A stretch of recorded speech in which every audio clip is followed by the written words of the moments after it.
So not too high, not too high. Hi guys, today I can show you how to make chicken meatball soup. I have some ground chicken, some carrot, green onion, shallot, garlic, and also napa cabbage. This much. Napa cabbage, I'm going to put about this much. So a small napa cabbage.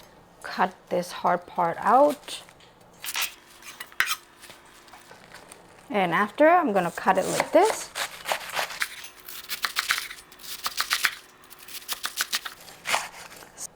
And now I'm just going to chop it like this.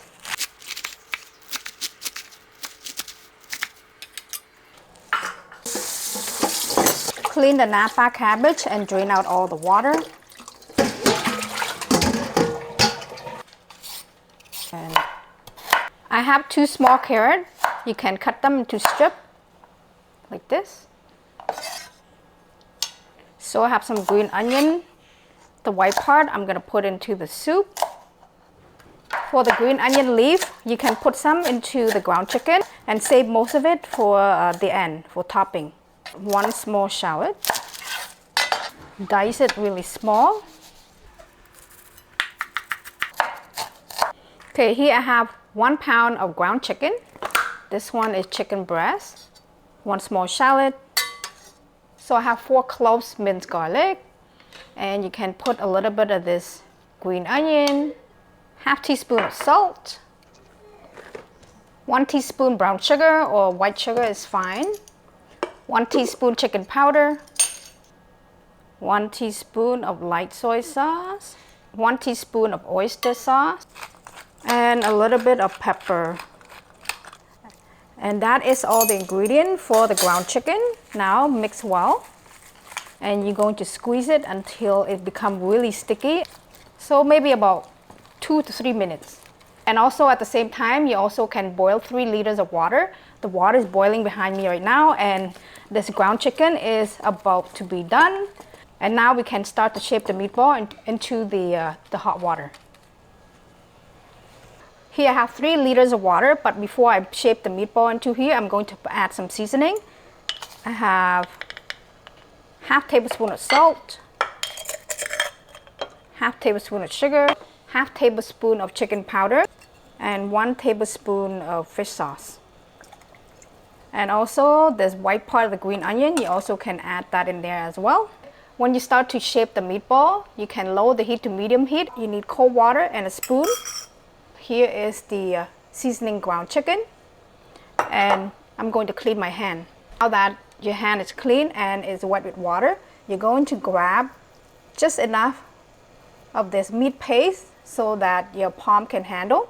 You need the pointing finger and also the thumb. You're going to squeeze to the side that you like, and then with the wet spoon, cut it and put it down. And this process is messy, and you're going to continue to do this until you have no more meat paste. I wet my hand with some more water, and if you want the meatball to be a bit bigger, you just have to squeeze it and push it up like bigger. See? Push it up bigger.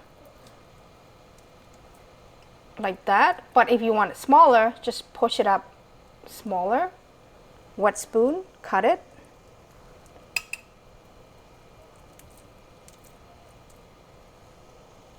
Oh!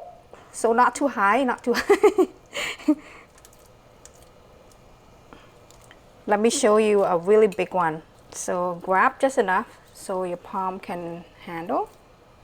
So this one I'm going to squeeze a big one. I'm going to push my thumb and my pointing finger all the way down. Like, you know, all the way down. So this one is a large chicken meatball. Cut it, put it in. And for this type of meatball, as soon as you drop into the hot water, it will sink to the bottom, and then as it starts to cook, it will float up one by one. And this one, I will make a really tiny one. I'm only going to squeeze just top part, like that. And with your wet spoon, when you scoop it, it will make it round. The meat paste, it can come out of your finger, like this part here, which is normal. And for the last one, you cannot really squeeze it, just shape it and drop it in. That's it. We can turn it back to high heat, and now you can see that it starts to float up, almost all of it, because all of it is cooking slowly and it's floating up because it's almost cooked. And now we can put the carrot, 2 small carrots that you cut into small strips. When it starts to boil, you'll see some foam, scoop it out. Okay, now that you see it boiling, you're going to lower the heat to medium heat, and you're going to cook it for about 10 minutes. Let it cook on medium heat 10 minutes. So the flavor from the carrots can come out into the broth. After you cook it on medium heat for 10 minutes, the carrot should be softer. Now I'm going to turn it back to high heat, and we can add all this napa cabbage. Right now it seems lots. Soon it will shrink and you barely can see any napa cabbage. On high heat, bring it to boil, and when you see it boiling, you're going to let it boil on high heat for just 1 minute. And after 1 minute, we can turn off the heat. And now we can add sesame oil. It's optional. Green onion, fried garlic, and that's it. And for this type of broth, it doesn't have much color, but if you want the color, you can use brown sugar to give it a darker color of the broth. And just give it a good stir, heat off. With this type of soup, I like to add just a bit of rice and then a lot of broth, a lot of this chicken meatball. This one a really big meatball.